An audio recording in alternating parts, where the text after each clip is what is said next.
Unit ID और फिर उसके बाद एम्प्लॉय आईडी से कंप्लीट एसीआर को कैसे भरें, उसी पर यह वीडियो है। एसीआर की online step by step complete process. Unit ID से क्या और कैसे भरें, पासवर्ड रीसेट कैसे करें, एम्प्लॉय आईडी से कब एसीआर भरें, कार्यों का विवरण कैसे भरें, उसे हिंदी में या इंग्लिश में किस में टाइप करें, प्रतिवेदक, समीक्षक, स्वीकृता अधिकारी कौन कौन होंगे, एसीआर भरने के बाद कब तक प्रोसेस पेंडिंग रहेगी। तो साथियों, इन सब बिंदुओं को कवर करने के लिए ये एक लंबा सा वीडियो बन रहा है। आप अपनी ज़रूरत के हिसाब से वीडियो को स्किप करके आगे पीछे देख सकते हैं, जहाँ पे आपको जो कठिनाई हो रही है और आपका सॉल्यूशन वीडियो के जिस पार्ट में आपको देखने को मिलेगा, आप उसी पार्ट को देख सकते हैं। मैं ये नहीं कह रहा कि पूरा वीडियो देखें, क्योंकि वीडियो लगभग 50-52 मिनट का होने जा रहा है। तो नमस्कार साथियों, मैं हूँ किशोर बिडालिया। स्वागत है आप सभी का आपके अपने YouTube channel Bidalia A to Z online form में। तो साथियों, जो शिक्षक साथी पहली बार इस वीडियो को देख रहे हैं या मेरे चैनल को विजिट कर रहे हैं, कृपया चैनल को ज़रूर सब्सक्राइब कर दें, क्योंकि मैं समय समय पर इसी प्रकार के वीडियो अपलोड करता रहता हूं। धन्यवाद। तो देखिए, सबसे पहले हम एजुकेशन पोर्टल की साइट पर गए और यहां पर जाने के बाद आप देख सकते हैं ये इसका पेज ओपन हुआ, जिसमें हम लॉगिन करते हैं। तो यहाँ पर आप देख सकते हैं यूज़र ID और पासवर्ड। तो देखिए, मैंने कहा पहले हम किस पे जाएंगे, यूनिट आईडी पे। बहुत सारे साथियों के अभी तक भी प्रश्न आ रहे हैं कि सर हम यूनिट आईडी में जा रहे हैं और ऐड न्यू करें प्रतिवेदक अधिकारी पे, वो ऐड न्यू नहीं हो रहा है। उसका कारण ये क्योंकि वो व्यक्ति पहले अपनी एम्प्लॉय आईडी में जा करके अपनी सीआर भरने का उन्होंने प्रयास किया, तो वहाँ जा करके उनकी सीआर नहीं भरेगी। उसके बाद वो दोबारा से आए यूनिट आईडी में। तो ऐसे व्यक्ति जिन्होंने पहले अपनी एम्प्लॉय आईडी से लॉगिन किया और बाद में यूनिट आईडी पे गए, तब बाद में यूनिट आईडी पे जाके वो किसी प्रकार से कुछ काम नहीं करेगा। उदाहरण के लिए मैं अभी दिखा रहा हूँ इसमें कि मैंने अपने साथ अपने स्टाफ के 6 लोगों के, जो जितने भी हम टीचर हैं, सबके यूनिट आईडी में जा करके मैंने प्रतिवेदक इत्यादि अधिकारी भर दिए थे। साथ में पर्सनल आईडी में जाके सीआर भी सबमिट कर दिए। सिर्फ अभी हमारे प्रिंसिपल सर की सीआर सबमिट नहीं हुई, तो मैं दिखाता हूँ इसमें। तो हम यहाँ पे यूज़र आईडी पे गए और यूज़र आईडी पे हमने अपनी विद्यालय की आईडी यहाँ पर टाइप कर दी। यहाँ पर विद्यालय की यूज़र आईडी हमने टाइप कर दी, यहाँ पे पासवर्ड टाइप कर दिया, ये यूनिट को सेलेक्ट कर दिया और अब ये कैप्चा है, इस कैप्चा को हम इस पर टाइप करेंगे। तो ये मैं सब कुछ मोबाइल से कर रहा हूँ, क्योंकि काफ़ी लोगों को लैपटॉप में दिक्कतों का सामना करना पड़ रहा है, उनसे हिंदी फ़ॉन्ट में टाइप नहीं हो रहा है। तो आप मोबाइल से करिए, कोई दिक्कत की बात नहीं है, ईजीली हो जाएगा। मुझको देखिए, मैं सब कुछ पूरा प्रोसेस इसमें मोबाइल से कर रहा हूँ। तो हमने यहाँ पे कैप्चा कोड टाइप कर दिया और उसके बाद ये हम इसको लॉगिन हियर पर जाके इसको क्लिक कर देंगे। तो देखिए, ये इस प्रकार से हमारे विद्यालय की आईडी से लॉगिन हो गया है। विद्यालय की आईडी अर्थात यूनिट आईडी, ठीक है। जब विद्यालय की आईडी से लॉगिन हो जाता है, तो उसके बाद हमने सबसे पहले इसमें जाना पड़ता है एम्प्लॉय वाले सेक्शन पे। हमने इसको क्लिक किया। इसके बाद नीचे देख सकते हैं आप एम्प्लॉय एसीआर, हमने इसे भी क्लिक कर दिया। जैसे हमने इसे क्लिक किया, तो अब आप ये देख सकते हैं हमारे विद्यालय के सारे एम्प्लॉय के यहाँ पे नेम है, ठीक है। 60 टीचर है, जिनमें से एक हमारे हेडमास्टर सर यानी कि प्रिंसिपल सर है, जो रिटायर हो चुके हैं, उनका भी नाम अब इसमें ऐड हो चुका है। जो मैंने लास्ट वीडियो बनाया था एसीआर से रिलेटेड, उस समय इनका नाम इसमें शो नहीं हो रहा था, इसलिए हम अपने प्रतिवेदक अधिकारी को इसमें सेलेक्ट नहीं कर पा रहे थे। तो यहाँ पे देखिए सबका फाइल्ड आ चुका है, ठीक है। लेकिन अब मैं इसमें दिखाता हूँ कि कहाँ पर जाके क्या फ़र्क पड़ता है। सिर्फ अभी ये हमारे जो प्रिंसिपल सर है, हमने अभी इनकी सीआर को नहीं भरा है, किस में जाके, एम्प्लॉय आईडी में जाके। तो इनकी ही मैं अभी दिखाता हूँ। उससे पहले मैं यहाँ पे एक एक करके सभी टीचर्स की दिखाता हूँ। सबसे पहले टीचर्स के इस पर हमने क्लिक किया, जो नंबर 1 पे हैं। नंबर 1 वाले टीचर पे हमने जैसे यहाँ पे क्लिक किया, अब देखिए, ठीक है। तो इस प्रकार से सारी डिटेल तो आप देख ही रहेंगे, तो यहाँ तो कोई दिक्कत नहीं है। अब आप सोच रहे होंगे, यहाँ पे देखिए, यहाँ पे है ऐड न्यू, प्रतिवेदक अधिकारी की डिटेल बनने के लिए हम ऐड न्यू पे जाएंगे, लेकिन अब यहाँ पर जाकर के क्लिक नहीं होगा। ये सवाल बहुत लोगों का रहेंगे। देखिए, इसका कलर चेंज हो गया ना, अब ये वाइट हो गया।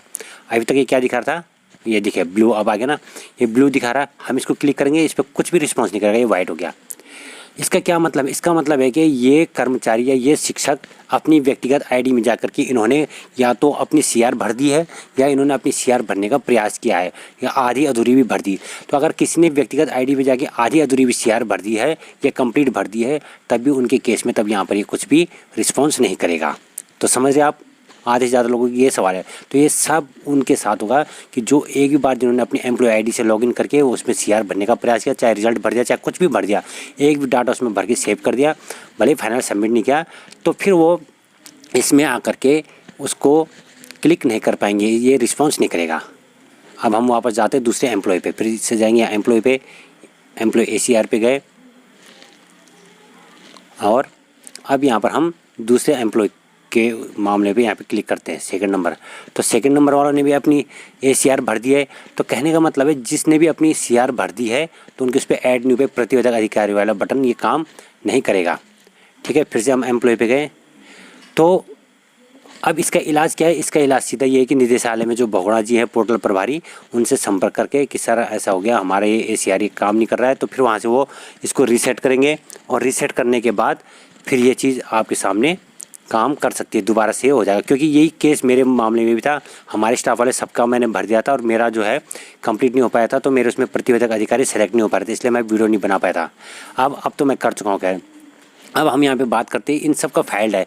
अब फाइल्ड पे तो नंबर 6 पे ये हमारे प्रिंसिपल सर है गौड़ जी, तो ये उनका नाम है। अब इनका क्या है कि मैंने अभी इनका लॉगिन नहीं किया है। किस पे लॉगिन नहीं किया है? पर्सनल एम्प्लॉय पे जाके। ये रिटायर हो चुके हैं सर हमारे। तो अब मैं यहाँ पर दिखाता हूँ जिनका हमने लॉगिन नहीं किया तो उनका किस प्रकार से दिखाता है ये देखिए।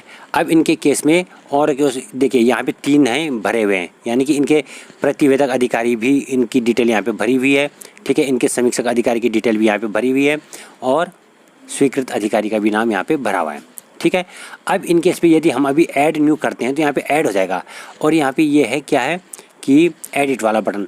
मान ले जाए आप 1 साल में 2 अधिकारियों के नीचे आपने कार्य किया, या आपके 2 प्रतिवेदक अधिकारी हैं साल में, कोई 6 महीने कोई 7 महीने, या ठीक है, या आपके, तो आप उनका नाम कैसे इस पर ऐड करेंगे? तो उसके लिए मैं इस पर दिखाता हूँ। तो ये जो पहला वाला बटन है ये है एडिट बटन।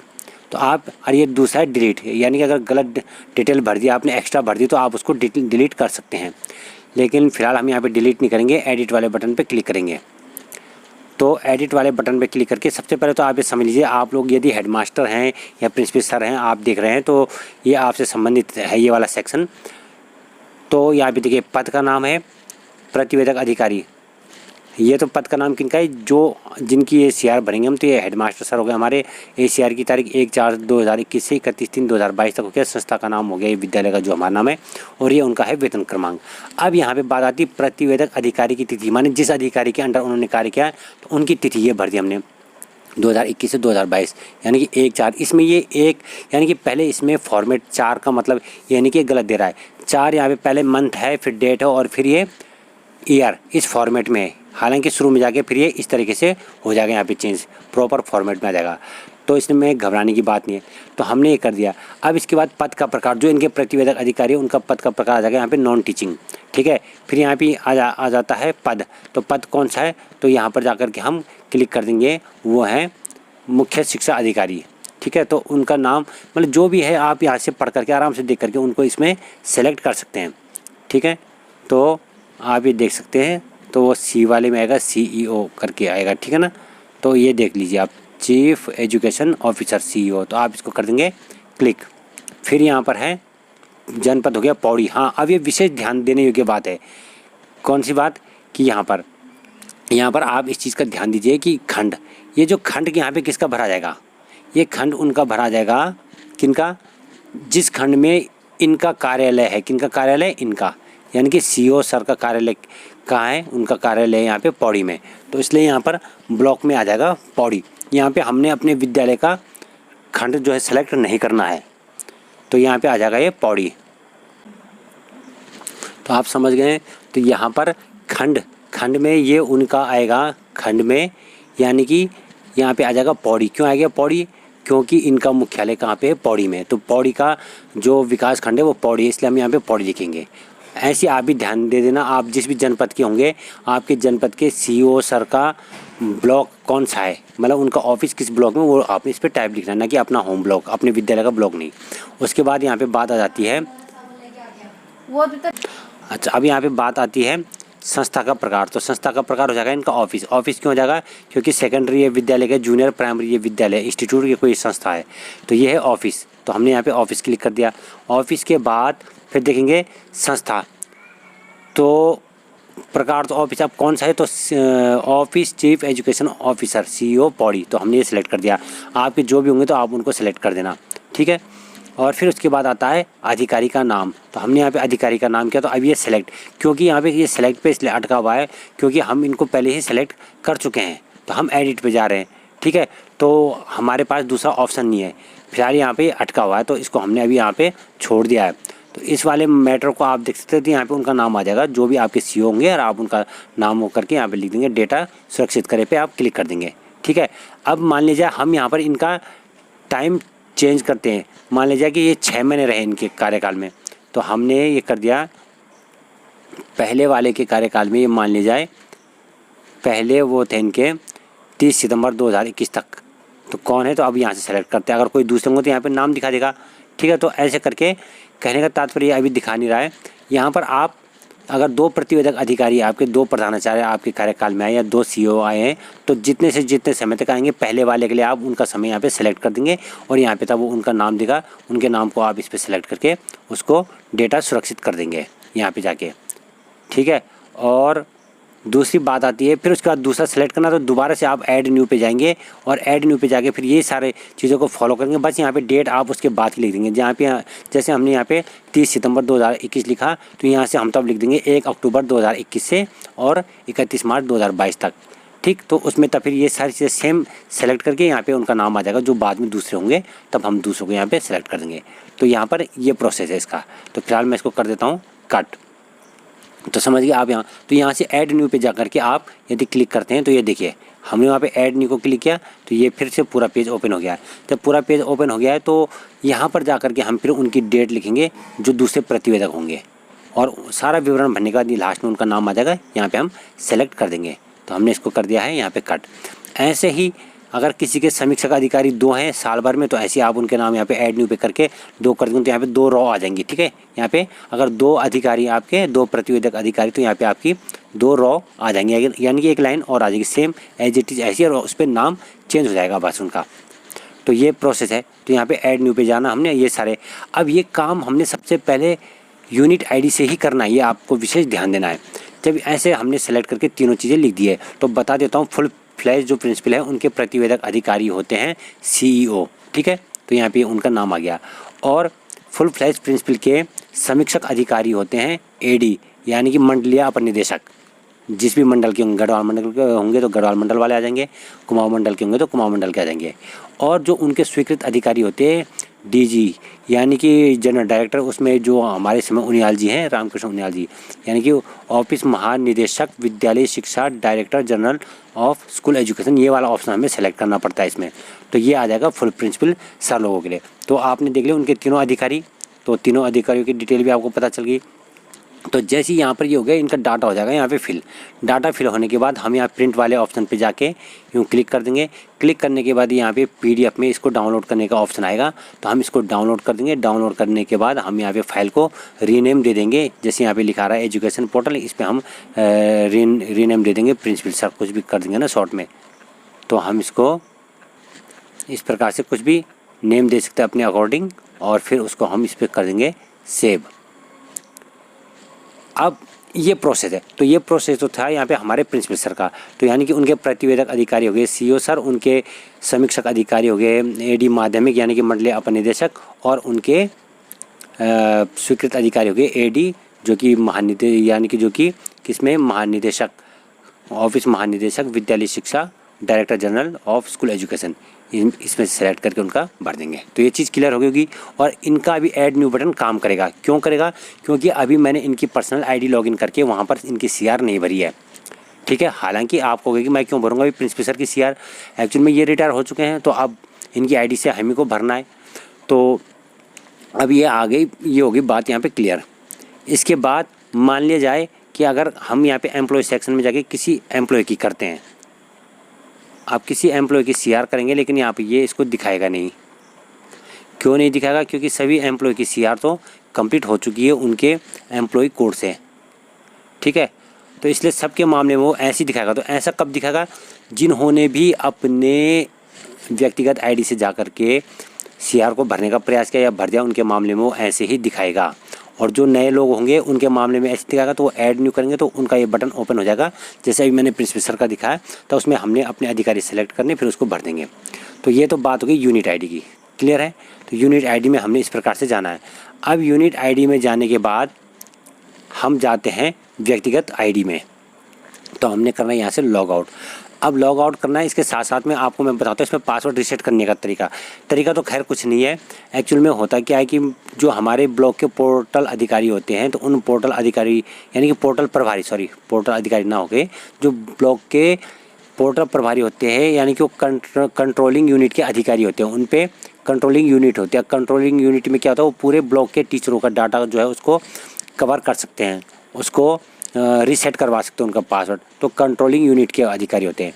ठीक है, तो अब हम यहाँ पे फ़िलहाल सिर्फ प्रिंसिपल सर का ही डाटा यहाँ पे दोबारा से ऐड करते हैं। तो मैंने उनका पासवर्ड रीसेट करने के लिए कहा था, उन्होंने कर दिया। तो कैसे किया जाता है पासवर्ड रीसेट, इसमें हम डालेंगे यूज़र आईडी में डालेंगे हम उनका जो कोड होगा उसको, और यहाँ पे तब डिफ़ॉल्ट पासवर्ड होता है admin@123, उसको डालेंगे। वो कब आएगा, जब हमारे ब्लॉक प्रभारी उसको रीसेट करेंगे, तब हमें admin@123 पे डालना पड़ेगा, तब उनका पासवर्ड रीसेट होगा। तो मैं अभी दिखाता हूँ।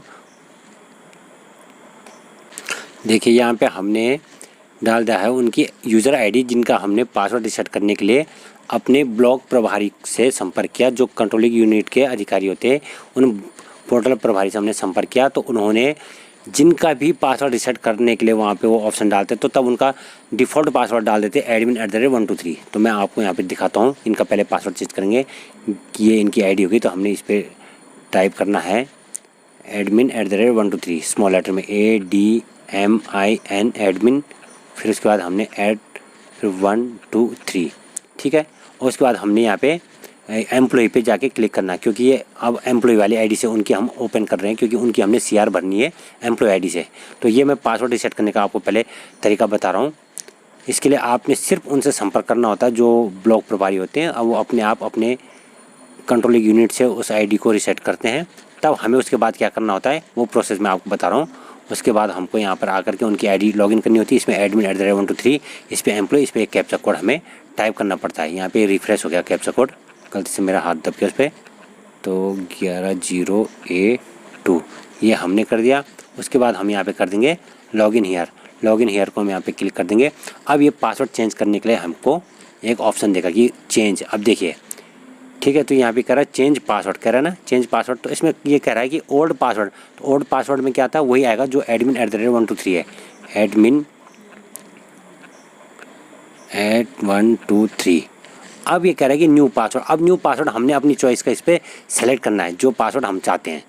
ठीक है, तो हम इस पर उस पासवर्ड को एंटर करेंगे, फिर उसी पासवर्ड को हमने यहाँ पे भी एंटर करना है। फिर ये कैप्चा कोड को इस पर लिख करके इसको कर देंगे हम यहाँ पे चेंज पासवर्ड को क्लिक। तो अब बता देता हूँ कि न्यू पासवर्ड के लिए एक अल्फ़ाबेट आपको कैपिटल लेटर में लिखना है, उसके बाद स्मॉल लेटर में, फिर @ $, इत्यादि का साइन या स्पेशल कैरेक्टर लिखना है, उसके बाद 1 2 3 ऐसा कुछ भी आपने न्यूमेरिकल भी लिखना है। तो वो होता है एक स्ट्रॉन्ग पासवर्ड। तो हम इनका पासवर्ड बनाते हैं। तो आप ये देख सकते हैं हमने यहाँ पे ओल्ड पासवर्ड में क्या टाइप किया, admin@123, और न्यू पासवर्ड में हमने एक अपना स्ट्रॉन्ग पासवर्ड बनाया, जिसमें एक अल्फ़ाबेट हमारा कैपिटल लेटर में, बाकी स्मॉल लेटर में, फिर @ या हैज़ या $, कुछ करके हमने 1 2 3 या फिर डेट ऑफ बर्थ या कुछ भी लिख सकते हैं, वो हमने कर दिया। और हमने यहाँ पे पासवर्ड, उसी पासवर्ड को फिर दोबारा से यहाँ पे टाइप किया और ये कैप्चा लिख करके कर दिया हमने यहाँ पे चेंज पासवर्ड। जैसे हम यहाँ पे चेंज पासवर्ड वाला ऑप्शन दबा रहे हैं, तो अब ये दिखाएगा इसमें, यहाँ पर इनका ओल्ड पासवर्ड मैंने यहाँ पे गलत डाल दिया था, admin@ वाला ज़रा गलत हो गया था। तो दोबारा से करते ट्राई। तो हमने दोबारा से प्रयास किया और अब यहाँ पे कर दिया हमने चेंज पासवर्ड।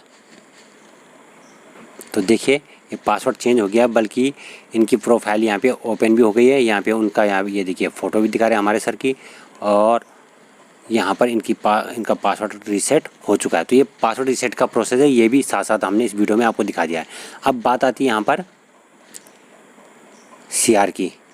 तो ये यहाँ पर है एम्प्लॉई ACR। तो हम इसको क्लिक करेंगे, तो इस पर जा कर के हम आ जाएंगे ई फाइल पे। उससे CR कैसे भरनी है। अब जैसे भी आप ACR भरते हैं ना, तो ACR भरते समय सबसे पहले जब आप लॉगिन करते हैं पेज को, तो वहाँ प्रतिवेदक यानी कि वहाँ पे यूनिट आईडी में हमने सब चीज़ भरती, क्या भरती, प्रतिवेदक अधिकारी की डिटेल वहाँ से भरी, किससे, यूनिट आईडी से, समीक्षक अधिकारी की डिटेल भी यूनिट आईडी से भरी, और स्वीकृत अधिकारी की डिटेल भी हमने यूनिट आईडी से भरती। जब ये तीनों चीज़ हम वहाँ से भर देंगे, तो अब हमने पर्सनल इनके एम्प्लॉय की आईडी से लॉगिन किया। इनकी पर्सनल आईडी से लॉगिन करने के बाद सबसे पहले हमने इनके नाम इत्यादि पढ़ने हैं कि प्रतिवेदक अधिकारी कौन है प्रिंसिपल के, तो ये हैं सीईओ। और समीक्षक अधिकारी कौन है प्रिंसिपल सर के, जो फुल फ्लेज प्रिंसिपल है, तो मंडलीय अपर निदेशक, ठीक है। और स्वीकृत अधिकारी कौन है, तो एडिशनल डायरेक्टर, ठीक है। तो एडी डीजी वाले, ठीक है, जनरल डायरेक्टर वाले। तो एक एडी तो ये भी हैं एडिशनल डायरेक्टर, लेकिन ये सेकेंडरी के हैं जो हमारे गढ़वाल मंडल के हैं। तो ये चीज़ है, तो हमने यहाँ पे देख लिया कि हाँ ये तीनों प्रॉपर हैं, सही है। जब एकदम सही है तो अब हमने सबसे पहले क्या करना है, ये कर्मचारी के मतलब शिक्षक के मामले में भी सेम ये प्रोसेस होना है, प्रिंसिपल के मामले में भी ये प्रोसेस है। तो हमने इस पे चले जाना स्वीकार करें। जैसे हम स्वीकार करें पे जाएंगे तो हमने यहाँ पे कर देना यस। यदि आपके कोई अधिकारी गलत नाम यहाँ पे ऐड हो गया तो आप नो कर देंगे। नो करने के बाद देखिए क्या बताता है, ये कहता है यूनिट से संपर्क करें, कह रहा है ना कृपया अपने यूनिट से संपर्क करें, यानी कि यूनिट ID विद्यालय की ID से वहाँ जा करके दोबारा से एडिट करें।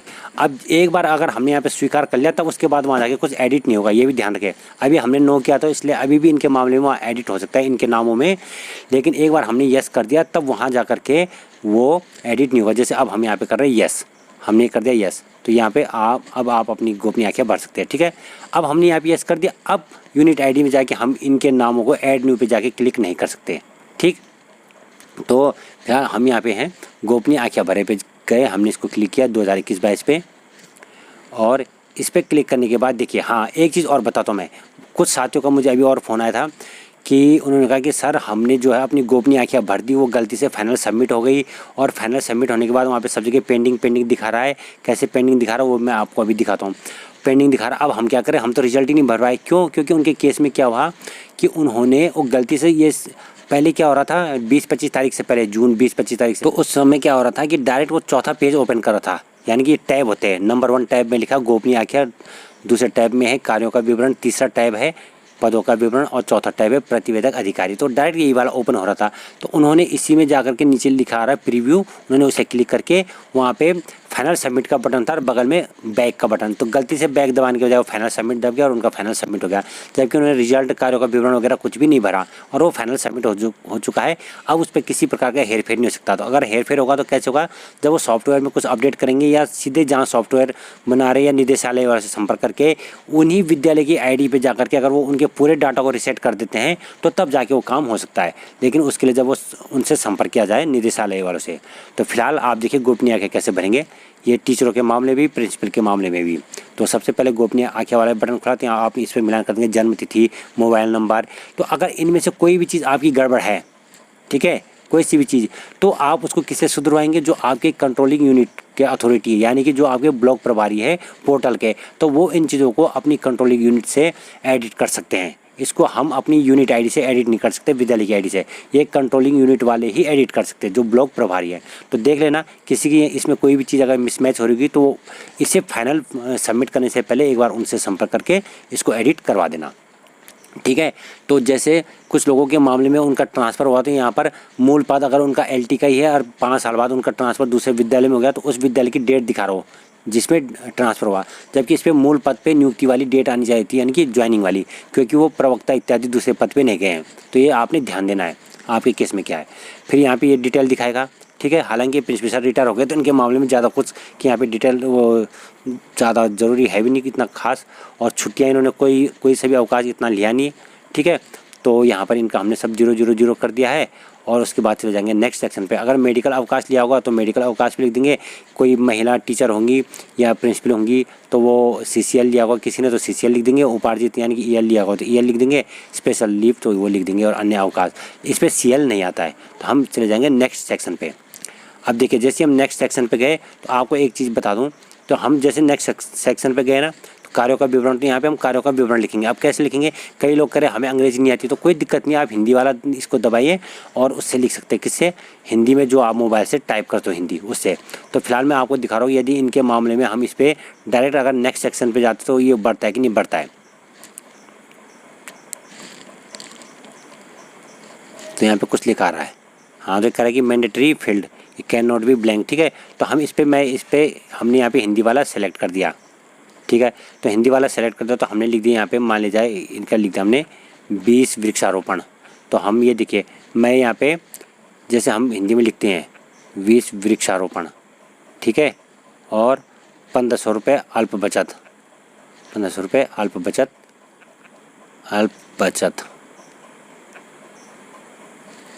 बचत प्रति माह, ठीक है ना, प्रति माह। आप चाहे तो इसको साल भर का भी लिख सकते हैं, 15 गुणा या 12 करके वो भी लिख सकते हैं। तो फिलहाल हमने उदाहरण के लिए 2 ही चीज़ें लिख दी आपको दिखाने के लिए कि हमने हिंदी में कैसे टाइप करना है। या हमने हिंदी वाला सेलेक्ट कर रखा है या हमने हिंदी में टाइप कर दिया। अगर यहाँ आप इंग्लिश वाला टाइप सेलेक्ट करते हो तो आप इंग्लिश में भी लिख सकते हो, चाहो तो रोमन हिंदी में भी लिख सकते हो, मतलब स्पेलिंग में हिंदी लिख सकते हो आप, समझ गए। लेकिन इसको आपको क्लिक करना होगा। तो इसमें भी कई लोग अटक रहे हैं, तो इस प्रकार से लिख देंगे। तो इसमें अधिकतम है 500 कैरेक्टर अधिकतम है ना, तो आप कम से कम 20 में भी लिख सकते हो, 30 शब्दों में भी लिख सकते हो, कोई दिक्कत की बात नहीं है। 500 ही आपको पूरे नहीं करने हैं। अब उसके बाद यहाँ पे आ जाता है रिजल्ट। अब चूंकि हमारे यहाँ स्टाफ पूरा था, 2 क्लास थी, 9th और 10th सारे स्टाफ थे, तो इनको ज़रूरत पड़ी नहीं। लेकिन क्या हुआ कि इस दौरान मैथ के टीचर उनका ट्रांसफ़र हो गया था, तो इन्होंने मैथ की क्लासें देखी, तो इसलिए हम यहाँ पे ऐड न्यू पे यहाँ पे जाएंगे और क्लिक करेंगे। या किसी को भी अगर क्या करना है, यहाँ पे होम एग्ज़ाम पहले सेलेक्ट कर देते हैं और उसके बाद कक्षा सेलेक्ट कर देते हैं 9th, ठीक है। अब 9th हम सेलेक्ट कर देते हैं, तो उसके बाद सब्जेक्ट में हम इनका सेलेक्ट कर देते हैं।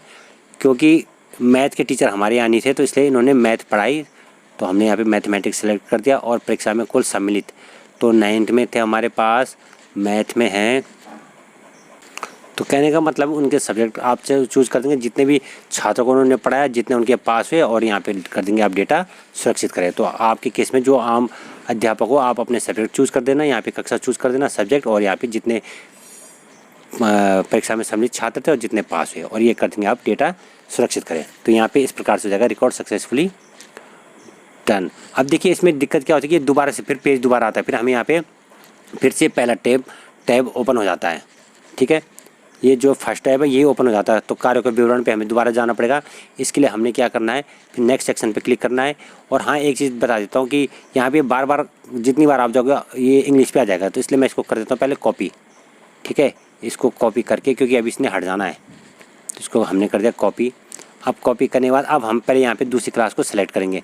तो एक क्लास तो 9th का हो गया, अब करते हैं हम यहाँ पे इनका 10th, ठीक है। अब 10th क्लास सेलेक्ट करते हैं, तो यहाँ पे कर दिया हमने परीक्षा का नाम, तो ये आ जाएगा बोर्ड, कक्षा आ जाएगी 10th, सब्जेक्ट आ जाएगा यहाँ पे मैथमेटिक्स, और विद्यार्थियों की संख्या तो ज़्यादा थी मैथ में, वो सॉरी टोटल तो 5 थी, लेकिन मैथ में हम लिख देते हैं यहाँ पे 2, ठीक है। और पास हुए 2, तो रिजल्ट है 100%। और इसको भी कर दिया हमने डेटा सुरक्षित करें।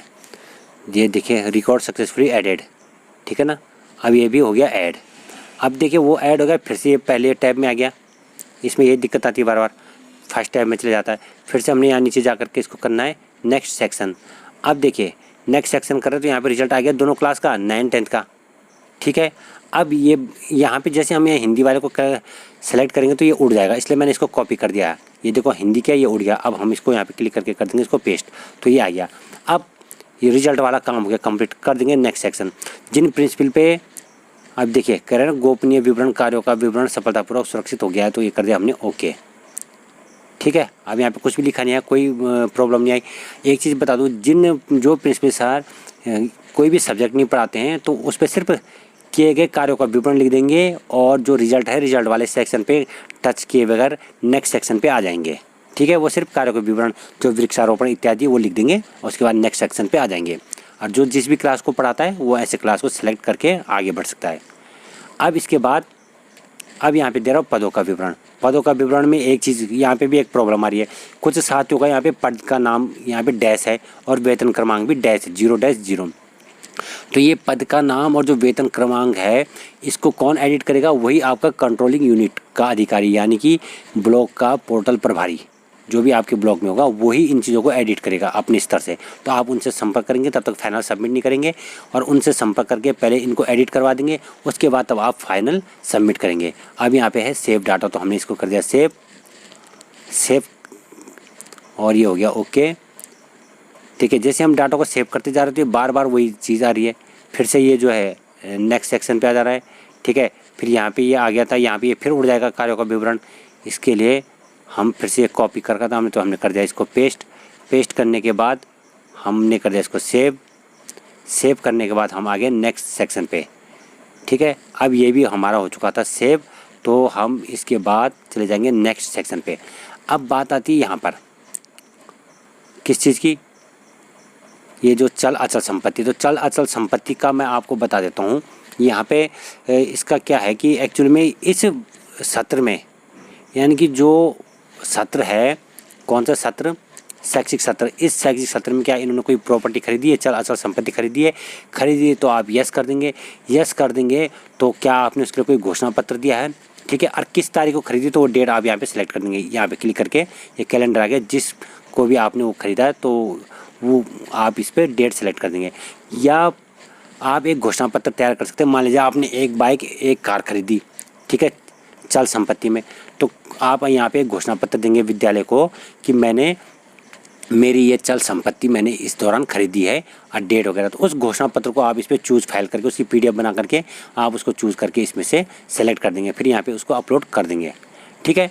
और मान लीजिए आपके पास कोई प्रॉपर्टी खरीदी, आपने कोई प्लॉट खरीदिया या मकान खरीदिया इस दौरान, तो मकान जब भी, या आपने मकान भी खरीद दिया, एक प्लॉट भी खरीद दिया, गाड़ी वगैरह भी खरीदी, तो सबका एक घोषणा पत्र लिखेंगे कि मैंने इतनी तारीख को ये खरीदा, इतनी तारीख को ये, इतनी तारीख को ये, सबका विवरण लिख के एक घोषणा पत्र को आप इसमें अपलोड कर देंगे, यहाँ पे अपलोड कर देंगे। अदरवाइज आप इस पर क्या कर देंगे, नो। तो हमने यहाँ पे सेलेक्ट कर दिया है नो इनके केस में, तो फिर आप उसको कर देंगे अपलोड। अब दूसरा यहाँ पे आता है कि आप 50 साल से ऊपर के हैं तो आपके लिए यहाँ पे क्या ज़रूरत पड़ेगी, मेडिकल की। हालांकि ये तो 60 साल के हो गए, लेकिन इनके केस में इसलिए ज़रूरत नहीं पड़ेगी, ये तो रिटायर हो चुके हैं। मेडिकल की ज़रूरत क्यों पड़ रही है, क्योंकि कहीं ना कहीं जैसे अभी आपने देखा होगा अनिवार्य सेवानिवृत्ति चल रहा है 50 साल से ऊपर वालों का। अगर कोई मेडिकली अनफिट है तो वो नौकरी करने के लायक नहीं, तो हो सकता है कहीं ना कहीं उनकी मनसाई होगी, वरना इन दोनों सेक्शन की आवश्यकता नहीं थी। क्यों नहीं थी इन दोनों सेक्शन की आवश्यकता, क्योंकि आज तक इन दोनों सेक्शन की ज़रूरत नहीं थी। इनका गोपनीयता से कोई भी लेना देना नहीं है एक तरह से देखा जाए तो। क्यों, क्योंकि वो हमारी पर्सनल चीज़ है, दोनों के, खासकर इसको तो छोड़ो, जैसी ये है चल अचल संपत्ति हमारी पर्सनल है। तो पर चलो ये मांग रहे तो हमने दे सकते तो दे दिया, नहीं दे सकते तो हमने इस पर तो कर दिया नो। अभी ये रिटायर हो चुके तो इनके केस पे भी हम इस पर कर देंगे नो। जैसे हमने इस पर भी नो कर दिया है। अगर जो टीचर या जो अभी कार्यरत है 50 साल से ऊपर वाले, उनको हर साल इस प्रकार से मेडिकल चेकअप करवाना पड़ेगा। देखिए इसमें 800-1000 रुपये का खर्चा भी आ रहा है, 1-2 दिन का टाइम भी आ रहा है, और ये प्रोसेस फिर हर साल की होगी। हो सकता है कि बाद में इस ऑप्शन को हटा ही दें। तो खैर, अब इसके बाद आता है यहाँ पे प्रीव्यू फॉर्म। तो कई साथियों ने यही किया, प्रीव्यू फॉर्म वाले ऑप्शन पे जैसे ही गए, यहाँ पे जाके गड़बड़ी क्या हुई कि जो ये फॉर्म है, जो कुछ भी आपने भरा ये इस प्रकार से दिखाई देगा, ठीक है ना, नाम इत्यादि सब कुछ आप इस पर चेक कर देंगे। प्रीव्यू का मतलब ये होता है कि फाइनल सबमिट करने से पहले हम एक बार उसको सरसरी निगाह में देख लें। और ये जो देखिए कार्यों का विवरण इस पर आ गया है, ठीक है, और ये पदों का विवरण आ गया, उनका नाम वगैरह, ठीक है, प्रतिवेदक अधिकारी की डिटेल आ गई है, परीक्षाफल इनका आ गया है, और यहाँ पे आ गया घोषणा। अब जब ये घोषणा आ गई है तो इसके बाद यहाँ पे बैक और फाइनल। आज ही मुझे कुछ साथियों का फ़ोन आया था, उन्होंने यहाँ पे बैक दबाना चाहते, गलती से होता नहीं, बाद में फाइनल दब गया, और फाइनल दबने से क्या हुआ कि फाइनल सबमिट हो गया, ठीक। तो हम तो खैर इनके केस में यहाँ पे फाइनल सबमिट ही कर रहे हैं। हालांकि अभी मैं इस पर कुछ चेंज करूँगा, तो मैं थोड़ा देर इसको पहले पॉज कर देता हूँ। पॉज करने के बाद मैं इसको फाइनल सबमिट करता हूँ चेंजिंग के बाद। अब मैंने यहाँ पे पॉज कर दिया। पॉज करने के बाद मैंने इसमें कुछ करेक्शन करना था वो कर दिया है। उसके बाद अब मैं इसको कर रहा हूँ फाइनल सबमिट। जैसे रिजल्ट से संबंधी और चीज़ों से संबंधी मैंने करेक्शन कर दिया। ये फाइनल सबमिट को हमने दबाया तो सीधे ये कह रहा है कि गोपनीय विवरण कार्यों का विवरण सफलतापूर्वक सुरक्षित हो चुका है। तो माने अगर कोई बैक के जगह में गलती से फाइनल सबमिट को दबा देता तो फिर फाइनल सबमिट हो गया। अब इसमें वो कर्मचारी कुछ नहीं कर सकता है। तो इसके लिए भी यहाँ पर इनके पास एक ऑप्शन होना चाहिए कि जिससे कि विद्यालय स्तर पर इसको दोबारा से रीसेट किया जा सके। ठीक है, तो ये हमने इनका फाइनल सबमिट कर दिया। अब इसको जो है हम यहाँ पर प्रिंट वाले पे क्लिक करेंगे। अब देखिए ये घोषणाएं किसकी आएंगी? उनकी आएगी जिन्होंने चल अचल संपत्ति की घोषणा अपलोड की है। तो उनका यहाँ पे घोषणा आएगी, क्रम संख्या 1 2 कितनी घोषणा की है, फाइल मतलब जो उन्होंने अपलोड की वो फाइल आएंगी और तिथि किस डेट पे। ठीक है, तो ये उनका आएगा। अब इनके मामले में हमने कोई घोषणा नहीं की है तो ये इसलिए डैश डैश है। अब प्रिंट वाले पे हम जैसे क्लिक करेंगे तो फिर यहाँ पे PDF में ये डाउनलोड होगा। तो हमने यहाँ पे ये इस पर क्लिक किया। अब यहाँ पे रीनेम में इसका नाम दे देंगे ACR फाइनल। ठीक है, तो हमने कह दिया ACR फाइनल। तो इसको हमने सबमिट कर दिया। अब ये प्रोसेस है बस। अब जैसे हमने इसको किया, अब दिखाता हूँ, अब सब जगह यहाँ पेंडिंग पेंडिंग लिखा आ जाएगा। कहाँ पे? जैसे हम इस पे जाते हैं दोबारा से एम्प्लॉय ACR पे, तो अभी तो नहीं दिखाएगा, तो बैक जाएंगे इस पर, इसके होम पे आएंगे, यहाँ पे होम पे आएंगे। अब होम पे आने के बाद जैसे देखिए एम्प्लॉय ACR, इस पे आया, हम इस पे कर दिया हमने ई फाइल, ठीक है। अब यहाँ पे जैसे हम ई फाइल करें तो ये देखिए आ गया ना, सब जगह पेंडिंग, यहाँ पे भी ये बना आ गया घड़ी का पेंडिंग पेंडिंग पेंडिंग। अब यहाँ पे भी लिखा हुआ है, डेट आ गई कि आपने कब इसको फाइनल सबमिट कर दिया। तो यहाँ पे लिखा गोपनीय आख्या 2021-22 हो गया, सबमिट डेट ये अभी की दिखा रहा है, कब की? 2 जुलाई 2022 की, और टाइम भी ये दिखा रहा है, ठीक है ना, 20:05 20 बज के मतलब 8:05, यानी कि अभी 8 बज रहे रात के, शाम के, तो ये टाइम हो गया इसका। ओके, अब उसके बाद ये दिखा रहा है पेंडिंग। ये पेंडिंग तब तक रहेगा, इसमें घबराने की बात नहीं। कुछ साथियों ने कहा हमारे इसमें पेंडिंग दिखा रहा है, भाई ये पेंडिंग ही दिखाएगा। ये कब तक पेंडिंग दिखाएगा? कि जब आपके प्रतिवेदक अधिकारी आपकी इसकी समीक्षा कर लेंगे और आपकी गोपनीय आख्या में क्या लिख लेंगे? उत्कृष्ट, अच्छा, अति उत्तम, जो भी है उनके, या जो भी ग्रेड होते हैं ABCD, तो वो वाले ग्रेड आपको दे देंगे, तब तक ये पेंडिंग रहेगा। अब इनकी डेट कब है? इनकी डेट थी 1 जुलाई से लेकर 31 जुलाई की, प्रतिवेदक अधिकारियों के लिए, यानी कि जो हमारे प्रतिवेदक अधिकारी LT के वो हैं प्रिंसिपल, तो प्रिंसिपल सर के पास डेट कब तक है? 1 जुलाई से 31 जुलाई तक की, हालांकि वो भी बढ़ेगी। तो उस डेट पे जब भी वो उस पर कार्य करेंगे तो तब ये पेंडिंग वाला हट के यहाँ पे डन आ जाएगा, कंप्लीटेड आ जाएगा। तब उसके बाद समीक्षक अधिकारी करेंगे, तो यहाँ पे जब ये भी देख लेंगे तो इनके इस पर भी कंप्लीटेड आ जाएगा, और लास्ट में इनके जिसके भी जो भी स्वीकृत अधिकारी होंगे वो देखेंगे और ये भी क्या आ जाएगा? कंप्लीटेड। तो इस प्रकार से CR का एक कार्य हो गया कंप्लीट। अब बात आती है इसमें कुछ सवाल जवाब के, कुछ लोगों ने कुछ चीज़ें पूछी थी, तो आप ज़रा उन पर भी गौर करें। हाँ, यहाँ पे एक चीज़ और है कि ये चूँकि हमारे प्रतिवेदक अधिकारी तो ये हैं, ठीक है, ये हमारे प्रिंसिपल हमारे प्रतिवेदक अधिकारी हैं, तो ये जब अपनी आईडी से इससे लॉगिन करेंगे तो मुझको लगता है इनकी पर्सनल आईडी में यहीं पे कोई, यहाँ पे कोई एक और बटन ऐड हो जाएगा जिस पे लिखा होगा कि एम्प्लॉय ACR, ठीक है। ये तो इनकी खुद की एम्प्लॉय ACR है, या इस पर एक बटन और आ जाएगा कि आख्यागत एम्प्लॉय ACR, ऐसे कुछ आ जाएगा। तो उनका विवरण तभी क्लिक करके इससे शायद उसको अप्रूव करेंगे, या जो हमारी यूनिट आईडी है, या यूनिट आईडी में ही एक बटन उस पर ऐड हो जाएगा अप्रूव ACR का। तो अप्रूव ACR किसने करना है? इन्होंने करना है। किन्होंने? जो भी प्रिंसिपल हमारे प्रतिवेदक अधिकारी है, तो उनकी या तो व्यक्तिगत आईडी में वो अप्रूव वाला बटन का ऑप्शन आ जाएगा, या यूनिट आईडी में आ जाएगा। खैर उस पर भी वीडियो बन जाएगा, जो भी बात है समय की बात। अब हम चलते हैं समीक्षक अधिकारी, प्रतिवेदक अधिकारी कौन किसके हैं, उसके जो 2-3 लेटर हैं उन पर। यहाँ पे एक बार हम इनको लॉग आउट करते हैं, और लॉग आउट करके अब यूनिट आईडी को ऑन करते हैं, फिर देखते हैं कि यूनिट आईडी में कुछ कार्य हो रहा है कि नहीं हो रहा है। अब एक बार फिर से हमने यहाँ पे यूनिट आईडी को ओपन कर दिया, यानी कि विद्यालय की यूनिट आईडी को, और यहाँ पे जाएंगे हम एम्प्लॉई। देखो फिलहाल तो यहाँ पर भी हमें कोई एक्स्ट्रा बटन अभी नया दिख नहीं रहा है, तो हम यहाँ पे गए एम्प्लॉय पे, यूनिट पे जाके क्या दिखा रहा है? सेक्शन पोस्ट वगैरह। खैर तो यहाँ पे हम गए और इस पर गए हम एम्प्लॉय ACR पे। एम्प्लॉय ACR पे हम जैसे गए तो दिखाता हूँ मैं, अभी हमने अपने प्रिंसिपल सर का ये फाइल किया है ना, ये 6ठे नंबर पे, यानी कि सेकंड लास्ट नंबर पे, तो हमने यहाँ पे कर दिया क्लिक। अब देखिए इनके इस पर भी ऐड न्यू पे जा करके कुछ भी काम नहीं करेगा वो बटन। पहली बात सारे हट गए होंगे, ये देखो हट गए ना नीचे वाले। शुरू में मैंने दिखाते यहाँ पे इनके समीक्षक अधिकारी और स्वीकृत अधिकारी को दिखाया था, अब नहीं दिखा रहे। तो ये चीज़ कब हुई? जब हमने पर्सनल ID पे जाके वहाँ पे इनकी ACR, अभी तो खैर हमने फाइनल सबमिट कर दी, by the way final submit नहीं करते तब भी यही चीज़ होनी थी, तो हम यहाँ पे छेड़खानी नहीं कर सकते थे। तो दिखाओ तो मैं ऐड न्यू पे हमने क्लिक किया, देखो ये वाइट हो गया। अब समझ गए ऐड न्यू पे कब कब प्रॉब्लम आ रही? जब हम पर्सनल ID से कुछ उस पर एंट्री कर रहे हैं, उसके बाद ये वाले बटन काम नहीं कर रहे हैं। तो इसलिए आपने पर्सनल ID पे तब तक काम नहीं करना है कि जब तक क्या ना हो जाए, आपका इस यूनिट ID से कार्य कंप्लीट ना हो जाए।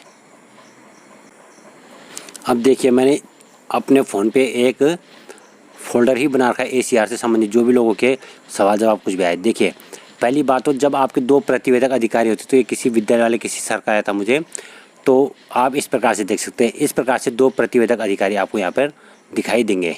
देख रहे हैं इनकी डेट 1 अप्रैल 2021 से 29 दिसंबर 2021 तक की थी। तो कौन है? कोई रणवीर सिंह पुंडीर जी हैं, वो लेक्चरर थे, तो यानी कि प्रभारी रहेंगे। तो ये थे इनके प्रतिवेदक अधिकारी जिनकी ये CR का पेज है। और दूसरा है ये देवेंद्र सिंह कंडारी जी, यानी कि पहले रणवीर सिंह पुंडी जी थे, उसके बाद शायद फुल फ्लैश प्रिंसिपल आ गए होंगे इनके। तो 30 दिसंबर 2021 से 31 मार्च 2022 तक ये फुल फ्लैश प्रिंसिपल का इन्होंने नाम लिख दिया। यहाँ पे आगे ये देखिए प्रिंसिपल आ गया इनका डेजिग्नेशन, इनका लेक्चरर। और उसके बाद अब बात आती है किसकी, प्रतिवेदक के बाद में समीक्षक अधिकारी की। तो यहाँ पे इनके समीक्षक अधिकारी कौन है, DEO सेकेंडरी, देखो जिला शिक्षा अधिकारी माध्यमिक, इनके DEO इनके लिखे हैं जिला शिक्षा अधिकारी माध्यमिक। अभी ये जबकि कहाँ के, ये देहरादून के हैं, ठीक है। तो देहरादून और AD सर तो सबके हो गए। तो मैं आपको बता रहा हूँ कि अलग अलग जगह वालों ने क्या क्या किया है। अब ये देखिए आप यहाँ पर इसे देख सकते हैं, ये व्हाट्सएप की ये स्क्रीनशॉट है। तो ये कहाँ का है, ये वित्त कार्यालय पौड़ी का एक ग्रुप है। उसमें पौड़ी का जो ग्रुप है वित्त कार्यालय, उस ग्रुप में क्या लिखा है कि वे सहायक अध्यापक LT एवं प्रवक्ता हेतु प्रतिवेदक होंगे, प्रधानाचार्य या प्रधानाध्यापक, समीक्षक होंगे जिला शिक्षा अधिकारी माध्यमिक। ये अभी लेटेस्ट वाला है, एक तो पुराना मैंने शेयर किया था, उसमें भी लिखा था जिला शिक्षा अधिकारी माध्यमिक। और स्वीकर्ता होंगे मंडलीय अपर निदेशक माध्यमिक। अब कई साथियों का सवाल था कि प्रभारी प्रधानाध्यापक या प्रधानाचार्य के लिए क्या है, तो उनके लिए करे प्रतिवेदक है मुख्य शिक्षा अधिकारी तथा समीक्षक व स्वीकर्ता मंडलीय अपर निदेशक। अब देखिए डाउट, सब जगह डाउट है। यहाँ पे ये कह रहे हैं इनके लिए कि समीक्षक भी और स्वीकर्ता भी कौन होंगे, AD माध्यमिक होंगे। ये किस ग्रुप में चल रहा है, वित्त वाला जो ग्रुप है पौड़ी का, उस ग्रुप में। और कई प्रिंसिपल सर के ग्रुप में भी ये मैसेज चल रहा है, तो प्रिंसिपल लोग भी इसी के अकॉर्डिंग काम कर रहे हैं। अब यहाँ पे सवाल आता है कि यहाँ पे तो लिखा हुआ है इन्होंने क्या, प्रतिवेदक हो गए सीधे इनके मुख्य शिक्षा अधिकारी, और समीक्षक व स्वीकर्ता दोनों कौन हो गए, AD माध्यमिक। और जो पूर्णकालिक प्रधानाचार्य, ये तो सब जगह सेम है कि प्रतिवेदक मुख्य शिक्षा अधिकारी, समीक्षक मंडलीय अपर निदेशक माध्यमिक शिक्षा और स्वीकर्ता निदेशक माध्यमिक शिक्षा। इसमें तो डाउट नहीं है। तो डाउट किस में आ रहा है, एक तो LT और उसके उसमें, ठीक है। अच्छा अभी इसको देखता हूँ। अब ये वो वाला लेटर जो जिस पे मैंने एक सेपरेट वीडियो बनाया था, इसमें भी प्रधानाचार्य के लिए तो सेम है, कोई अंतर नहीं है। आप वीडियो आपने देख लिया होगा पहले। अब ये प्रभारी प्रधानाचार्य के लिए क्या कर रही है कि मुख्य शिक्षा अधिकारी प्रतिवेदक है इसके अकॉर्डिंग, और इन ये करेगी समीक्षक अधिकारी कोई नहीं है। यदि समीक्षक अधिकारी कोई नहीं हुआ इनका, तो इनकी CR आगे बढ़ेगी नहीं, क्योंकि जब तक हम बिना समीक्षक अधिकारी को स्वीकार नहीं करेंगे तब तक वो आगे नहीं बढ़ेगा।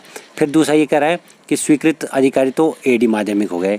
तो ये वाला लेटर मैंने आपको दिखा दिया। और प्रवक्ता का प्रधानाचार्य, अब ये दिखा रहे जिला शिक्षा अधिकारी माध्यमिक, किसका, प्रवक्ता LT का, कौन, समीक्षक अधिकारी, ठीक। जबकि उस लेटर में अभी क्या दिखा था, उसमें भी जिला शिक्षा अधिकारी माध्यमिक ही दिखा था। लेकिन अभी दिखाता हूँ आपको अंतर।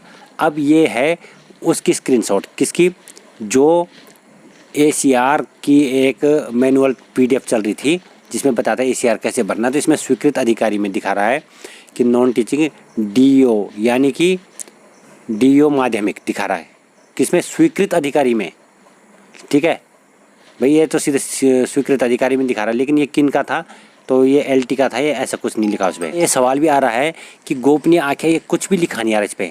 तो ये हमारे एक सर है मेवाड़ जी, ये पहले मेटाकुंड में थे, ये भी LT हिंदी में थे, इनका ट्रांसफर हो गया श्रीनगर साइड। अब इनके साथ दिक्कत क्या हुई कि जिनका ट्रांसफर हो गया उनके साथ ये दिक्कत आएगी ही आएगी। क्यों, क्योंकि इनका डाटा तो शिफ्ट हो गया है इनके नए विद्यालय में। अब नए विद्यालय में इनके प्रतिवेदक अधिकारी तो आ ही नहीं सकते। क्यों, क्योंकि उन प्रतिवेदक अधिकारी मेटाकुंड के जो प्रिंसिपल थे, उनका डाटा तो मेटाकुंड के ही यूनिट में होगा, ठीक है। तो उनका नाम थोड़ा आ जाएगा इनके विद्यालय की यूनिट में। तो इनके विद्यालय की यूनिट में तो जो लोग वहाँ कार्यरत होंगे उन्हीं का नाम आएगा। तो इसलिए ऐसे लोगों के मामले में ये, यदि मेरे इस वीडियो को निदेशालय में स्थित पोर्टल प्रभारी महोदय देख रहे हैं तो कृपया ध्यान दीजिए, सॉफ्टवेयर में इस चीज़ को अपडेट जरूर करवा दीजिए कि जिन लोगों का ट्रांसफ़र हो गया उनका नाम नए विद्यालय में ऐड हो चुका है, और उनके प्रिंसिपल पुराने विद्यालय में, तो पुराने विद्यालय के प्रिंसिपल को ये प्रतिवेदक तो आपने इसमें चूज कर ही नहीं सकते। क्यों, क्योंकि उनके उसमें तो वो ऑप्शन आएगा नहीं, उनके विद्यालय में उनका नाम ऐड होगा नहीं। यदि उनके पुराने प्रिंसिपल का नाम इनके विद्यालय में ऐड करते हैं इनके CR के कारण, तो फिर उनका वहाँ से हट जाएगा। या तो फिर एक व्यक्ति का नाम दोनों जगह रहे, अपने विद्यालय में भी रहे, और जहाँ जहाँ वो जिसके प्रतिवेदक होंगे उन विद्यालयों की ID में भी यदि उनका नाम ऐड हो जाए तो ये भी इसे सेलेक्ट कर सकते हैं। तो इसलिए इनके इसमें सारा ब्लैंक है। दूसरी बात, ये पूरा ब्लैंक किसका होगा कि जो कर्मचारी डायरेक्ट पहले अपनी ID से लॉगिन करेंगे और उनकी यूनिट ID में जा करके अभी किसी को भी ना भरा गया हो। तो इसलिए पहले कोई भी अध्यापक अपनी ID से लॉगिन ना करें, पहले वो अपने यूनिट वालों से पूछ ले, विद्यालय वालों से पूछ ले, क्या आपने हमारे प्रतिवेदक अधिकारी इत्यादि को सेलेक्ट कर दिया है। यदि उनकी तरफ से हरी झंडी मिलती है तभी जाके वो लॉगिन करे, तभी जाके वो अपनी गोपनीय आख्या को भरे। अदरवाइज इनके केस में भी फिर वो ऐड न्यू बटन पर जाके कुछ भी ऐड नहीं होगा। तो एक केस ये आ रहा है। तो ये तो वो हैं जिनका ट्रांसफ़र है, तो ट्रांसफ़र वालों के मामले में बहुत दिक्कत आ रही है। ठीक है, तो ये ऐड न्यू वाला मैंने आपको दिखाई दिया कि वहाँ पे क्लिक नहीं हो रहा है। अब ये देखिए उसी लेटर का जो मैनुअल चल रहा था ACR PDF में, तो इसमें तो स्वीकृत अधिकारी तो मैंने बता दिया, इसमें DO माध्यमिक दिखा रखा है, क्यों दिखा रखा है ये समझ में नहीं आ रहा है, जो शुरू में सैंपल आया था डेमो के रूप में, और इसमें समीक्षक अधिकारी को दिखा रहे हैं BO। ठीक है, यानी कि इनके अकॉर्डिंग प्रिंसिपल हो गए प्रतिवेदक और BO हो गए समीक्षक, और DO माध्यमिक हो गए स्वीकृत अधिकारी। तो ये लेटर भी मैं आपको दिखा चुका हूँ। ठीक है, अब ये है वो मोस्ट इम्पोर्टेंट लेटर जो लिखित रूप में जिस पे डेट, पत्रांक इत्यादि सब कुछ है, जो है मुख्य शिक्षा अधिकारी नरेंद्र नगर का और टेरी गढ़वाल नरेंद्र नगर का। तो ये 21 सितंबर 2021 का है, जिसको कि अन्य ग्रुप में काफ़ी दिनों से शेयर हो रहा था। अब इसमें देखिए इसमें क्या क्या बता रहा है कि प्रधानाचार्य के प्रतिवेदक है मुख्य शिक्षा अधिकारी, जो सब्जेक्ट के सेम है, और समीक्षक है अपर निदेशक माध्यमिक शिक्षा, ये भी सेम है। प्रधानाध्यापक के लिए भी वो सेम है। प्रभारी प्रधानाचार्य प्रधानाध्यापक के लिए इन्होंने लिखा है कि इनके प्रतिवेदक होंगे खंड शिक्षा अधिकारी, जबकि आपने देखा होगा प्रभारी के मामले में दूसरे वाले लेटर में लिखा था CO हैं और समीक्षक उनका कोई नहीं था। तो यहाँ पे इन्होंने प्रतिवेदक दे दिया इनका खंड शिक्षा अधिकारी, समीक्षक दे दिया मुख्य शिक्षा अधिकारी, और स्वीकृत अधिकारी तो होंगे मंडलीय अपर निदेशक। ऐसी ही प्रवक्ता का तो पूर्णकालिक या प्रभारी प्रधानाचार्य हो जाएंगे, वैसे सहायक अध्यापक के भी पूर्णकालिक या प्रभारी प्रधानाचार्य हो जाएंगे कौन, प्रतिवेदक। और इनकी यहाँ देखकर समीक्षक में है कौन, मुख्य शिक्षा अधिकारी, किसके, सहायक अध्यापक LT और प्रवक्ता के मुख्य शिक्षा अधिकारी। जबकि जो पौड़ी में वो चल रहा है व्हाट्सएप का मैसेज, उसमें लिखा है जिला शिक्षा अधिकारी माध्यमिक, और जो लेटर मैंने पहले शेयर किया था उसमें भी लिखा जिला शिक्षा अधिकारी माध्यमिक। तो यहाँ पर एक सवाल ये उठता है कि भाई इस तरह से क्यों विषमताएँ आ रही है, क्यों भिन्नताएँ आ रही है। ठीक है, अब एक लेटर एक परिस्थिति ये भी आ सकती है कि आप लोगों को वेतन क्रमांक 0 दिखाया हो और पद नाम भी ना हो, तो ये तो मैंने बता दिया था, कंट्रोलिंग यूनिट वाले इसको सही करेंगे। तो मैं यहाँ पे बात कर रहा था कि ऐसी विषमताएं क्यों आ रही है। भाई इनको क्यों ना एक निदेशालय स्तर से एक लेटर इनको जारी कर देना चाहिए, जिसमें कि गोपनीय आंकड़े संबंधी प्रतिवेदक, समीक्षक और स्वीकृत अधिकारी एक एक करके सबके हों, यानी कि प्रधानाचार्य के भी, प्रभारी प्रधानाचार्य के भी। अब इनके अकॉर्डिंग एक एक करके सबके तो हैं, पर यहाँ पे खंड शिक्षा अधिकारी लिखा हुआ है, जबकि प्रतिवेदक में, जबकि हम अन्य लेटर में देख रहे हैं तो उस अन्य लेटर में प्रभारी प्रधानाचार्यों के भी प्रतिवेदक कौन है, मुख्य शिक्षा अधिकारी हैं। अब प्रवक्ता सहायक अध्यापक के जिला शिक्षा अधिकारी माध्यमिक दिखा रखे कहीं पे मुख्य शिक्षा अधिकारी दिखा रखे, तो हम किसकी माने। और लेटेस्ट मैंने जो बात की थी बहुगुणा जी से, तो बहुगुणा जी के अनुसार भी, कौन बहुगुणा जी, जो निदेशालय में कार्यरत बहुगुणा जी हैं, मुकेश बहुगुणा जी, तो उन्होंने भी यही कहा था कि मुख्य शिक्षा अधिकारी क्या होंगे, प्रतिवेदक अधिकारी होंगे, मुख्य शिक्षा अधिकारी समीक्षक अधिकारी होंगे। अब इसमें हो क्या रहा है कि एक ये देखो किसी विद्यालय के ये पिथौरागढ़ वाले, इनके भी CO हैं समीक्षक अधिकारी। ठीक है, तो काफ़ी टीचर लोगों ने मुझे यहाँ पर ये सारी डिटेल शेयर की थी। हाँ, अब एक चीज़ ये भी कि ये भी आ सकता है आपके इसमें कि officers detail are not filed, तो ये officers detail are not filed भी कहाँ से आएंगी, ये तभी आ रही है कि जब ये यूनिट में फाइल नहीं है। तो पहले यूनिट में आपको कार्य करवाना है, तब जाके आपके पर्सनल ID पे जा करके कार्य करना है। अब कुछ लोगों के मामले में ऐसा भी देख सकते हैं आप कि वो अपने प्रतिवेदक अधिकारी को चूज कर रहे हैं, सब कुछ उन्होंने चूज कर दिया है, लेकिन यहाँ पे सेलेक्ट अधिकारी में अधिकारी का नाम ही नहीं आ रहा है। तो ऐसे केस में क्या है कि कई लोग क्या कर रहे हैं कि जो खंड चूज करे तो खंड गलत चूज कर दे रहे हैं। ठीक है, तो जहाँ उनके प्रतिवेदक अधिकारी का कार्यालय होगा वहीं का उन्होंने विकास खंड को दिखाना है, न कि अपने विद्यालय का। ठीक है, यदि प्रिंसिपल प्रतिवेदक अधिकारी तब तो वहीं का दिखाएंगे, जो भी अधिकारी अगर उनके सेम ब्लॉक है तब तो अपना सेम ब्लॉक रखेंगे, अदरवाइज ब्लॉक उसको सही लिखेंगे, तब जाके वो दिक्कत नहीं आएगी। और ये आपने देख दिया इस प्रकार से पेंडिंग दिखाएगा। तो मैं ये कह रहा था कि इस प्रकार, हाँ यहाँ पे जो डेट है, डेट देख सकते, संबंधित कार्मिक की जो डेट है अंतिम डेट थी 30 जून, जिसको बढ़ा करके अब संभवतः जुलाई लास्ट कर दिया गया है। और जो प्रतिवेदक अधिकारी थे उनके द्वारा जो मंतव्य अंकित किए जाने हैं, उत्कृष्ट, अच्छा, A ग्रेड इत्यादि, वो 31 जुलाई तक थी उसकी लास्ट डेट। अब इसको भी बढ़ाएंगे, क्योंकि अभी कर्मचारियों का ही कार्य हो रहा है, उसके बाद प्रतिवेदक अपना कार्य करेगा, फिर उसके बाद समीक्षक अधिकारी करेंगे जिनके लिए 31 जुलाई डेट थी, उसके बाद स्वीकृता अधिकारी करेंगे जिनके लिए 30 सितंबर डेट थी। तो अब ऑटोमेटिकली सबकी डेट आगे जो है कैरी फॉरवर्ड होगी। यहाँ पे कहने का तात्पर्य ये है कि अगर ये वीडियो निदेशालय स्तर के साथी भी देख रहे हैं तो कृपया निदेशालय से एक लेटर जारी कराया जा सकता है जिसपे स्पष्ट रूप से लिखा जाए किसके कौन प्रतिवेदक अधिकारी हैं। ठीक है, लास्ट ईयर तक तो हम ऑफलाइन मोड पे मैनुअली भरते थे, तो उसमें समीक्षक और स्वीकृता अधिकारी की हमें आवश्यकता नहीं होती थी, हम केवल प्रतिवेदक अधिकारी को ही भरते थे और फिर उसको आगे शेयर कर देते थे, यानी कि खंड कार्यालय में हम उसको शेयर कर देते थे अपनी गोपनीय आज्ञा को।